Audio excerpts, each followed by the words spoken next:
Israel ने सोमवार को बड़ा दावा कर दिया है। उसका दावा है कि हमास द्वारा कब्जे में रखे गए 33 बंधकों में से 8 की मौत हो चुकी है। ये जानकारी गजा संघर्ष विराम के पहले चरण से पहले सामने आई है। इजरायल सरकार के प्रवक्ता डेविड मेंसर ने बताया कि हमास की ओर से जारी की गई बंधकों की सूची में से 8 लोग पहले ही मारे जा चुके हैं, जबकि बाकी 25 बंधक जीवित हैं।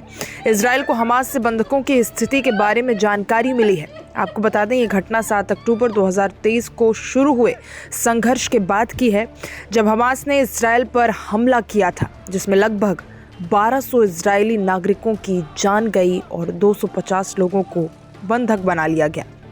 बंधकों को हमास ने गजा ले जाया और इसके बाद इजरायल ने गजा में भीषण सैन्य कार्रवाई शुरू कर दी थी। इस संघर्ष में अब तक गजा की 46,000 से ज्यादा नागरिकों की मौत हो चुकी थी।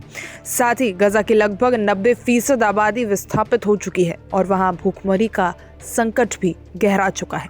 इस बीच राहत की एक खबर भी सामने आई है। इसराइल और हमास के बीच संघर्ष विराम के बाद हमास ने इसराइल के 7 बंधकों को रिहा किया।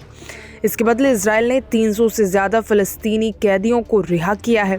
ये कदम दोनों देशों के बीच शांति की दिशा में एक अहम पहल है। गजा संघर्ष विराम के पहले चरण में हमास इसराइल के 33 बंधकों को रिहा करेगा और इसके बदले इसराइल लगभग 2000 फिलिस्तीनी कैदियों को छोड़ने के लिए तैयार है। ये एक महत्वपूर्ण समझौता है जो दोनों पक्षों के लिए किसी राहत की तरह सामने आया है। हालांकि इसराइल के लगभग 90 बंधक अभी भी हमास की कैद में हैं।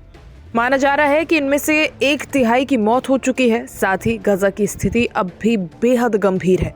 गजा में जीवन अभी भी कठिन है। युद्ध के कारण कई परिवार विस्थापित हो चुके हैं और वहां के नागरिकों को बेहद भूखमरी और चिकित्सा संकट का सामना करना पड़ रहा है।